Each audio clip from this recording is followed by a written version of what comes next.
자, 그러면은 이제 앞 시간에 이제 우리가 우울을 이제 측정을 했다고 합시다. 그 우울은 이제 다차원이기 때문에 1차적으로는 신뢰도를 봐야 되고, 그 다음에 변수를 계산해야 되고, 그것을 다시 리코딩을 해야 되고, 그 다음에 이제 우리가 뭘 했느냐, 남녀 간에 예를 들어서 우울의 차이가 나느냐 안 나느냐를 이제 T검정을 보시면 되겠고, 학년별이나 나이별로 이제 우울감의 차이가 나느냐 나지 않느냐 이렇게 보면은 되겠습니다. 자, 그러면 일단 T검증을 한번 보도록 하겠습니다. T검증을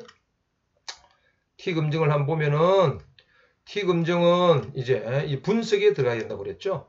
분석에 평균 비교에 들어가서 독립표본 T검증, 셋째 번째 넣은 독립표본 T검증을 보시면 되겠습니다. 검증 변수는 뭐냐? 제일 마지막에 있는 세 우울인가요? 이 우울을 가지고 한번 검증해 봐야 되겠다. 제일 끝에 있는 검증하고자 하는 것을 제일 위에다가 두는 겁니다. 그 다음에 두 집단은 성별이잖아요. 성별을 밑에다가 두는 겁니다. 그럼과 동시에 이제 그룹의 정의는 그룹 1은 뭐였습니까? 남성이잖아요. 남성을 1, 여성을 2 이렇게 두는 거예요. 그럼 남성 1, 여성 2 하게 되면 이렇게 됐고, 그 다음에 옵션 부스트랩은 이제 조사의 항목수가 적을 때 이것을 이제 좀 더 키워서 정규 분포 곡선인지 아닌지를 좀 보고자 하는 것이기 때문에 지금은 필요한 건 아닙니다. 일반 95% 확률 안에 들어있다 보시면 되겠고, 그룹 정의는 조금 전에 1, 2 했죠. 그래서 했고, 그 다음에 이것을 가지고 이제 보면은 T 검증이 나오는 겁니다. T 검증을 했는데 T 검증의 결과에 23, 그 다음에 43. 이것이 이제 T 검증의 상당히 중요한 내용 자체는 뭔가 하면은 다른 어떤 책에 보면은 이 숫자가 최소한도로 한 항목을 조사하게 되었을 때는 30명 이상 돼야 되는 겁니다.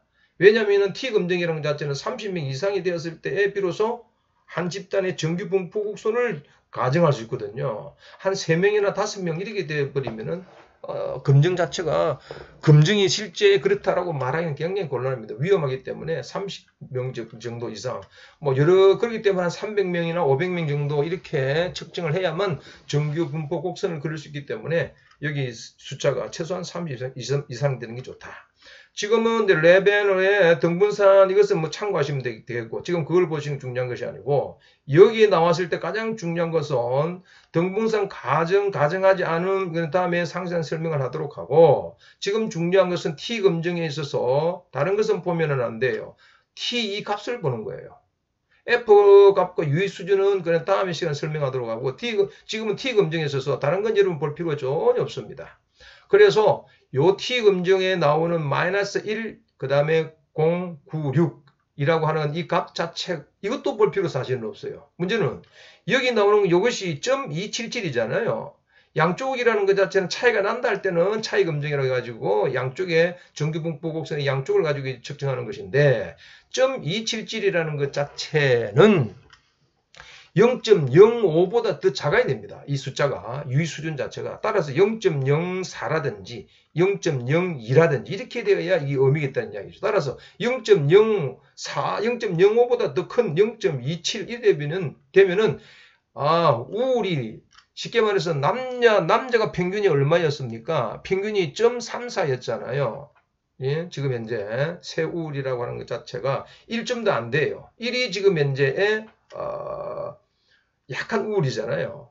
남자가 약한 우울이고 여자는 0.53으로서 1도 안 되지만 남자보다는 여자가 조금 높단 말이죠. 그죠? 1점보다는 더 작고 이 0.3보다는 더 크단 말이죠. 그래서 이 여자가 이가 여자이잖아요. 이런 남자이고 그러면 이 2가 0.53이 0.34보다 크다고 해가지고 여자가 남자보다도 더 우울하다. 이 집단을 그렇게 말할 수 있느냐? 이 말 못한다는 이야기예요. 다시 말 정리합니다.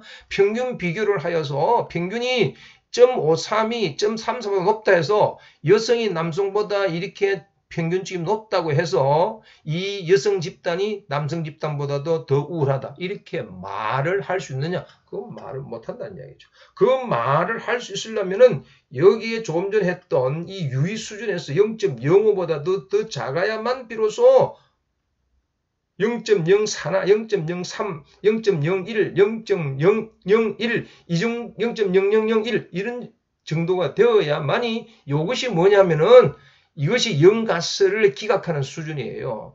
영가스를 기각하는 수준이 아니라 영가스를 채택하는 수준에 지금 들어갔기 때문에 영가스이 뭐였나요? 남녀 간의 차이가 없다라고 하는 것이 영가설이잖아요. 그 영가설이 남녀 간의 차이가 없다라고 하는 곳에 지금 현재 채택돼 버리니까 차이가 없는 거예요. 이게 0.004나 됐다면 어찌 됩니까? 영가설이 기각되는 거예요. 영가설이 기각된다는 이야기는 무슨 말이에요? 남녀 간의 우울감의 차이가 있을 것이다. 이런 이야기잖아요. 남녀 간의 차이가 없는 것이 아니다라고 하는 그러한 것을 뒤엎을 그러한 유의 수준 자체는 0.05 이하가 되어야 되는데 0.027이 되어서 0.05보다 크기 때문에 영가스를 뒤엎을 수가 없는 겁니다. 따라서 0.0가스를 뒤엎지 못한다는 이야기는 무슨 말이에요? 남자, 여자가 우울감의 차이가 나지 않는다. 되겠습니까? 그 영가스를 채택되어 버렸단 말이죠. 따라서 이 집단에 있어서는 남녀 간의 영가설의 차이가 났다. 차이가 난다라고 하는 것 자체를 말 못한다는 이야기예요. 영가설이 오히려 기각되어야 되는데 채택되어 버려서 차이가 나지 않는다고 되어버린다. 그죠? 되겠습니까? 따라서 이것은 이 차이가 난다고 해가지고 평균을 보는데 차이가 난다고 해서 차이가 날 정도는 아니다. 차이가 나지만 차이가 난다는 정도라고 말하지 못하겠다. 그런 이야기예요. 자, 그 다음에 아노바 같은 경우에 있어서는 이제 평균 비교의 이런 분산 쪽으로 이렇게 넘어가서 아까 제일 마지막에 했던 예를 들어서 세우를 여기다 두고 그 다음에 이것은 이제 세 집단 이상이 그랬잖아요. 연령이나 학년을 한번 볼까요? 학년을 본다면은 이게 이 안에 내용도 다항이다, 상관계수다, 다양한 게 있습니다. 나중에 다음에 설명하더라고. 사후분석이다, 이것은 일반적으로 셰퍼라든지 아니면 덩칸이라든지 이런 것도 많이 합니다만 그거는 또 세부적인 것이기 때문에 중요한 건 아니고 지금. 그 다음에 옵션은 기술 통계 일반적으로 분산 동지를 이런 거 보고 그 다음에 참고하시면 되겠습니다. 지금 그게 볼 것은 아니에요. 자, 한번 보시면은 이제 가장 중요한 것은 뭐를 봐야 되느냐. 이런 항목들이 쫙 이렇게 나옵니다. 보세요. 세우울에 있어서 T 검증했군요. T 검증 이제 밑에 게 3학년 것입니다. 이걸 평균을 보게 되게 되면은 어느 집단이 가장 높으냐면 3학년 학생들이 제일 우울증이 높아요. 그 다음에 상인 우울로, 그 다음에 2학년 우울, 1학년은 제일 우울하지 않습니다. 그런데 차이가 나잖아요. 그럼 1, 2, 3, 4학년이 우울의 차이가 난다. 그 중에 4학년이 가장 높다. 3학년이 가장 높은 우울이다. 라고 말할 수 있느냐? 라고 하는 것은 다른 것 다 볼 것 없이 우울하게 있는 분산의 제곱, 그 다음에 자유도, 평균 제곱, 그 다음에 F값, 유의 수준, 여기 나오는 0.158 이걸 보는 겁니다. 이것이 0.05 수준 이하로 떨어져 있어야만 이 값 자체가 차이가 난다라고 말할 수 있는 것이다. 아니면 우리가 영가설에 뭐라고 얘기했습니까? 각 학년별의 차이가 나지 않을 것이다 라는 것이 영가설이잖아요. 다시 제일 연구가설은 학년별의 우울의 차이가 날 것이다. 영가설은 차이가 나지 않을 것이다. 차이가 나지 않는 것은 아니다를 뒤엎을 수 있어야만이 비로소 영가설이 기각되면서 연구가설은 차이가 난다가 된다고 했습니다. 그 범위는 0.05 수준보다도 이하에 있어야 되는 거예요. 그런데 이거 지금 0.05보다 더 작으니까, 더 크니까 영가설을 기각을 못하고 영가설을 채택하는 겁니다. 영가설 채택이 뭐예요? 집단 간의 차이가 나지 않는다는 이야기죠. 집단 간의 차이가 나지 않는 것이 아니어야만 차이가 난다고 말할 수 있을 텐데 집단 간의 차이가 나지 않는 겁니다. 따라서 비록 아까 T검증도 마찬가지겠지만 이 집단에 비록 3학년이 높고 4학년이 높고 2학년이 높고 1학년이 아주 작다 하더라도 이 집단 자체가 차이가 난다라고 하는 통계적으로 의미한 우연하게 아니면 약한 정도 차이인 것이지 차이가 날 정도는 아니다라고 이렇게 이야기를 하면 되겠습니다. 밑에 나오는 덩칸이라든지 셰퍼라든지 이런 것들은 또 다른 차원이기 때문에 지금은 이 정도만 알고 있으면 충분합니다. 그래서 DF라든지 이런 것들은 또 공부를 조금 더 해야 될 부분입니다. 다른 건 다 지금 할 필요가 없어요. 요 F 검정 이 값도 지금 알 필요 없습니다. 문제는 유의수준력을 보는 거예요. 0.05보다 크나 작나 이것만 가지고 판별을 하는 겁니다. 되겠습니까? 예. 오늘 굉장히 중요한 이야기들이 지금 많이 진행되었습니다. 강의를 마치도록 하겠습니다.